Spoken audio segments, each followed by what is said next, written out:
নমস্কার। আরও একটা গুরুত্বপূর্ণ ইনফরমেশন নিয়ে চলে এলাম। খুব গুরুত্বপূর্ণ ভিডিও হতে যাচ্ছে। চ্যানেলে ফার্স্ট টাইম থাকলে চ্যানেলটাকে সাবস্ক্রাইব করে বেল আইকনটা টিপে রাখতে হবে লেটেস্ট গুরুত্বপূর্ণ আপডেট পাওয়ার জন্য। স্টেপ টু স্টেপ আজকের আপডেটটি আপনাদের সামনে তুলে ধরছি। যুবসাথীর টাকা পাননি অনেকেই, কবে টাকা পাবেন জানালো দপ্তর।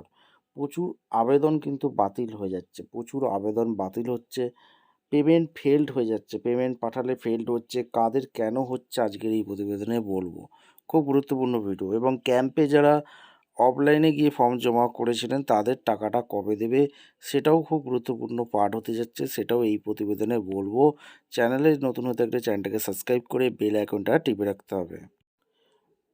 এই প্রতিবেদনটা দেখলেই বুঝতে পারবেন যে কি আপডেট। মালদা জেলার কথা বলবো, ঠিক আছে? একটি জেলা দেখলেই বোঝা যাবে যে কি আপডেট উঠে আসছে। যুবসাথী প্রকল্পের অনলাইনে আবেদনকারীদের টাকা দেওয়ার প্রক্রিয়া শেষ হলো মালদায়, ঠিক আছে? আগে তাহলে অনলাইনে আবেদনকারীদের টাকা দিচ্ছে, ঠিক আছে? এখন জোর কদমে চলছে অফলাইন আবেদনকারী নথি যাচাই প্রক্রিয়া। নথি যাচাই প্রক্রিয়া চলছে।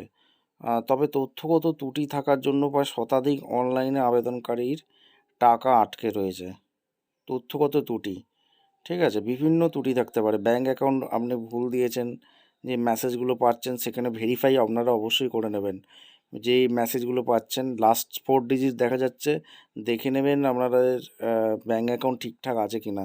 যদি না ঠিক থাকে আপনারা অবশ্যই বিডিও অফিসে গিয়ে কন্ট্যাক্ট করবেন। এখানে বলছে শতাধিক অনলাইনে আবেদনকারীর টাকা আটকে রয়েছে। উম, যাচাই হয়ে গেলে তারা টাকা পাবেন বলে জানিয়েছে জেলাশাসক প্রীতি গোয়েল। একই সঙ্গে অফলাইন দুই মোডেই আবেদনকারী রয়েছে কি না সেটাও তথ্য যাচাইয়ের কাজ শুরু হয়েছে। অর্থাৎ আপনি অনলাইনও করেছেন বা আবার অফলাইনেও করেছেন, সেটাও তথ্য যাচাই করছে। জেলাশাসক বলেন সরকারের নির্দেশ অনুযায়ী সবাই টাকা পাবেন, কিন্তু ব্যাঙ্ক অ্যাকাউন্ট নম্বরে কিছু সমস্যা রয়েছে। আপনাদের যে ব্যাঙ্ক অ্যাকাউন্ট সেটা কিন্তু আপনারা হয়তো সঠিক দিয়েছেন, যারা ডাটা এন্ট্রি কাজ করছে তারা ভুল এন্ট্রি করে দিয়েছে, সেটাও সমস্যা হচ্ছে, ঠিক আছে? সংশ্লিষ্ট উপভোক্তাদের সঙ্গে যোগাযোগ করে ব্যাঙ্ক অ্যাকাউন্ট নম্বর ঠিক করে টাকা পাঠানো হবে। আশা করি বোঝাতে পারলাম যে এই আপডেটটা কি উঠে আসছে। এখানে বিভিন্ন প্রবলেম দেখা দিচ্ছে।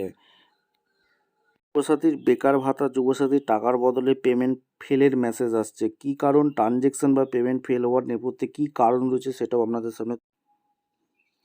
রাজ্য সরকারের যুবসাথী আবেদনকারীদের অ্যাকাউন্টে টাকা ঢুকতে শুরু করেছে। রাজ্য সরকারের যুবসাথী প্রকল্পের নাম নথিভুক্ত করার পর অনেকেরই মোবাইলে মেসেজ ঢুকছে, কিন্তু অ্যাকাউন্ট চেক করতে গিয়ে বিভ্রান্ত হচ্ছেন অনেকে।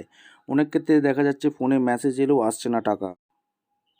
অনেকেই ভাবছেন ফোনে মেসেজ আসা মানেই হয়তো সরাসরি অ্যাকাউন্টে টাকা ঢুকে যাবে। এই সমস্যার পেছনে বেশ কিছু প্রযুক্তিগত ত্রুটি হচ্ছে বলেই সূত্রের খবর। যাদের ট্রেজারি থেকে মেসেজ এসেছে অথচ টাকা পাননি এবং বিডিও অফিসে যেতে বলেছে, এমনটাই খবর। কী কী কারণে এই সমস্যা হচ্ছে বলে খবর আপনাদের জানিয়ে দিই। অনেক সময় গ্রাহকদের অ্যাকাউন্টে কেওয়াইসি ঠিকমতো আপডেট করা থাকে না, আবার এখনও অ্যাকাউন্টের লেনদেন কিছু কিছু নির্দিষ্ট নিয়ম বা সীমা বেঁধে দেওয়া থাকে। এই ধরনের কোনো বাধা থাকলে সরকারি অনুদান অ্যাকাউন্ট ঢুকতে ঢুকতে পারে না। এছাড়া তথ্য ইনপুট করার সময় যদি ত্রুটি হয়ে থাকে সেটাও কিন্তু ভুল হতে পারে। অর্থাৎ আপনি ব্যাঙ্ক অ্যাকাউন্ট ভুল তথ্য দিয়েছেন, বা যারা এন্ট্রির কাজ করছে তারা আপনার ব্যাঙ্ক অ্যাকাউন্টে ভুল করে ইনপুট করে দিয়েছে, তাহলে কিন্তু আপনি টাকা পাবেন না। এই ভুলগুলো হলে কিন্তু টাকা পাওয়া যাবে না। এবং আরও ধরে রাখতে পারেন যেগুলো হচ্ছে, আপনি কোনো সরকারি প্রকল্পে টাকা পান, অলরেডি লক্ষ্মী ভাণ্ডার, কৃষক বন্ধু টাকা পান, সেক্ষেত্রে আপনি ফর্মের যে জায়গাটা, বক্সের জায়গাটা আপনি না করে দিয়েছিলেন, ঠিক আছে? সেক্ষেত্রেও আপনি টাকা পাবেন না, কারণ হচ্ছে সরকার ভেরিফাই করছে, সরকার ভেরিফাই করে টাকাটা ছাড়ছে। এবার যদি কেউ সঠিক, এবার অনেকে কী করেছে যে কৃষক বন্ধু পায়, হ্যাঁতে ক্লিক করেছে, নিচে লিখে দিয়েছে আমি কৃষক বন্ধুর টাকা পাই। সেই ক্ষেত্রে অনেককেই শোনা যাচ্ছে যে কৃষক বন্ধু পেলেও যুবসাথীর টাকা পাওয়া যাচ্ছে। এই সব ছোটোখাটো ভুলগুলো হলে টাকা পাওয়া যাবে না। আর ব্যাঙ্ক অ্যাকাউন্ট আইএফএসসি কোড ঠিকঠাক দিতে হবে, তবেই টাকা পাওয়া যাবে। আর ডিবিটি লিঙ্কের মাধ্যমে এখানে দিচ্ছে না যুবসাথী, এনইএফটির মাধ্যমে দিচ্ছে, সেহেতু এখানে কোনো প্রবলেম হওয়ার কথা নয়। যাদের জিবিটি লিঙ্ক নেই তারাও টাকা পাবে, ঠিক আছে? এমনটি আপডেট উঠে আসছে। আপনি যদি দেখেন যে মেসেজ এসেছে অথচ টাকা পাননি, তাহলে এই কাজগুলো অবিলম্বে করুন। আপনার ব্যাঙ্ক অ্যাকাউন্টে ঠিকঠাক কাজ করছে কি না তা বুঝতে নিজের অ্যাকাউন্টে ইউপিআই ব্যবহার করে দেখুন। ব্যাংকে সব কিছু ঠিক থাকার পরেও যদি অনুদান না আসে, এই পরিস্থিতিতে দেরি না করে দ্রুত আপনার স্থানীয় ব্লক বা বিডিও অফিসে গিয়ে সরাসরি যোগাযোগ করুন এবং প্রয়োজনীয় সংশোধন করে নিন।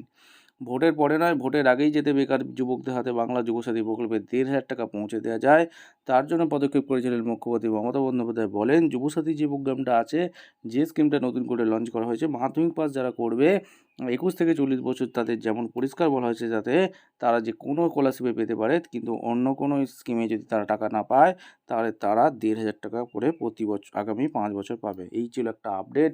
ভিডিওটা ইনফরমেটিভ মনে হলে আমাদের চ্যানেলে ফার্স্ট টাইম থাকলে চ্যানেলটাকে সাবস্ক্রাইব করে বেল আইকনটা টিপে রাখতে হবে লেটেস্ট গুরুত্বপূর্ণ আপডেট পাওয়ার জন্য। দেখা হচ্ছে কোনো পরবর্তী ভিডিও। ধন্যবাদ।